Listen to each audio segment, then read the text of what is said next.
7.3, theorem 7.3 हमारे पास है। दो बेटा जिसमें ये बोला गया है, अगर आप पढ़ेंगे अपने बुक में कि the side opposite to equal angle of a triangle, ध्यान दो, the side opposite to equal angle of a triangle are equal. अगर थ्योरम समझ नहीं आ रही, छोटी छोटी चीज़ों को ध्यान दो। कैसे? The side opposite to equal angles of a triangle. Triangle तो बोला हुआ है ना, ट्रायंगल बना दो भाई।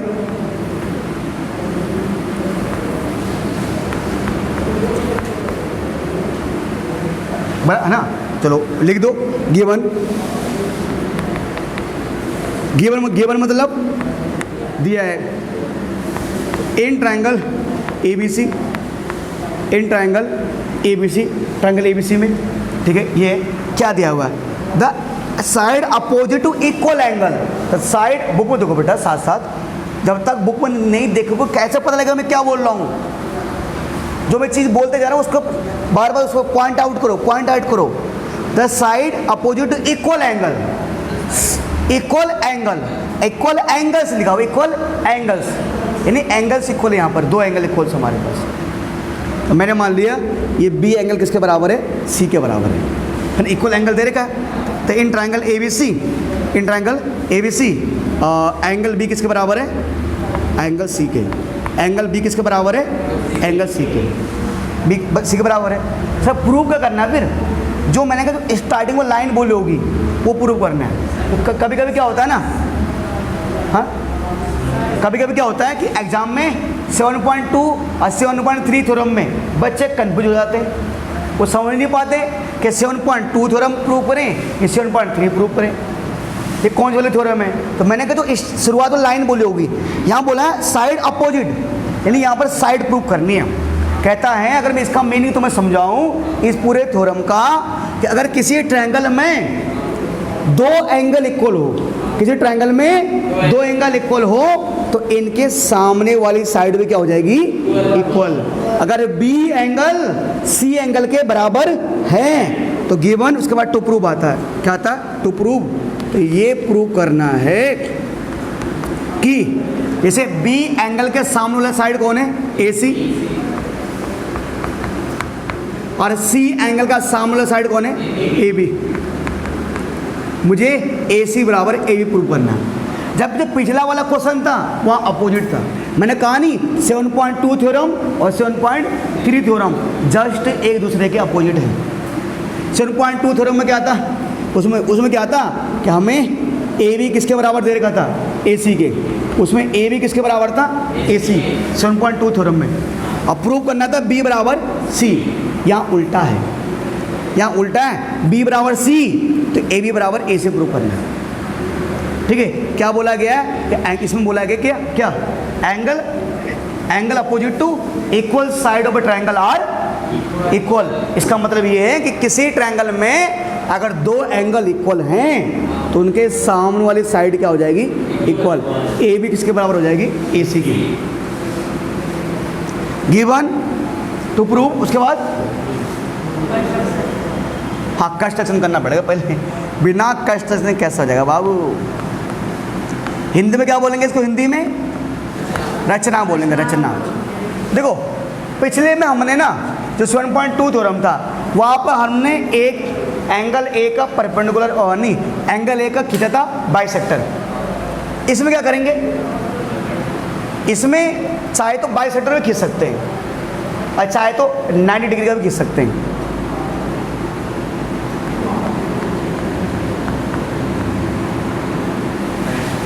क्या बोलेंगे? ड्रॉ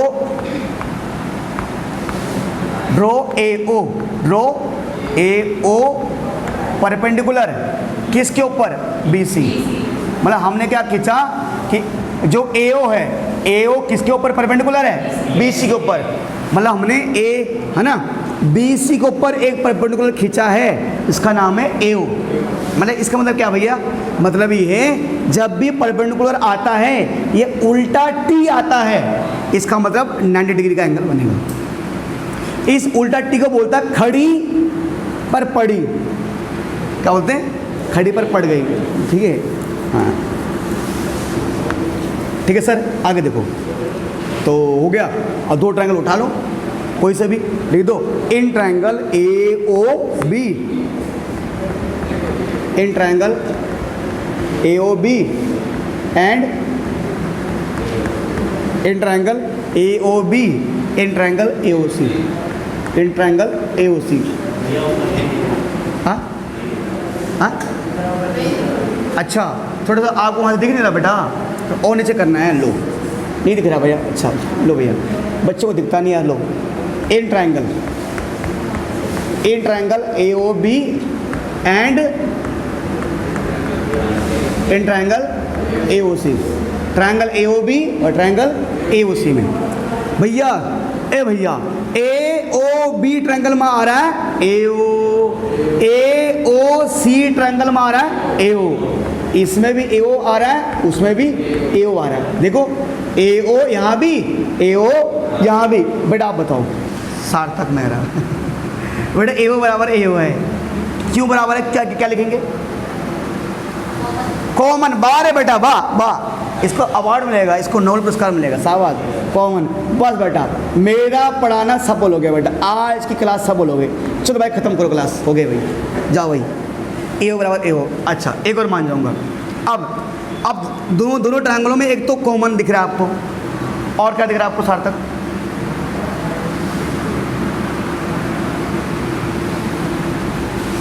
जल्दी, क्विक फास्ट। अरे आप यहाँ देखिए ना, आप बताइए बेटा। स्पर्श AB बराबर, अरे साला कहाँ देर गिवन में है क्या ये? तो प्रूव करना है रे। आप बताइए चाचा। Angle B equal to C, क्या बात है भाई, आज तो एंगल B बराबर एंगल C है ना। देखो नहीं, एंगल B C बराबर नहीं है। ट्रायंगल AOB में B आ रहा है और ट्रायंगल A और OC में एंगल C आ रहा है। B एंगल B इस ट्रायंगल में, एंगल C इस ट्रायंगल में, तो ये एंगल B बराबर ये एंगल C, क्यों? गिवन है, मतलब दिया है। ओके ओके, आप बताइए उसके बाद। क्यों? वाह रे वाह, बहुत बढ़िया, इसको शाबाश ही दो, शाबाश। ट्रायंगल AOB में ट्रायंगल AOB में ये एंगल, ट्रायंगल AOC में ये एंगल, एंगल AOB बराबर एंगल AOC। क्या सर? परपेंडिकुलर है, और जहाँ पर ये बॉक्स बनता है मतलब 90 डिग्री का, एंगल AOC बराबर एंगल AOB बराबर AOC इच 90। ये बाई कंस्ट्रक्शन लिख सकते हो आप, नहीं? ठीक है जी।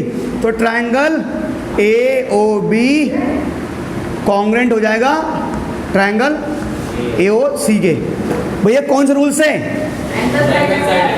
एंगल साइड एंगल एक मिनट, हाँ ये एंगल, एक मिनट, ये एंगल बोल रहा है, एंगल है। एंगल साइड एंगल तब होता है जब दो लगातार एंगल का बीच का साइड बराबर हो। ये दोनों एंगल बराबर है ना, तो इनका बीच का साइड बराबर आ रहा है क्या?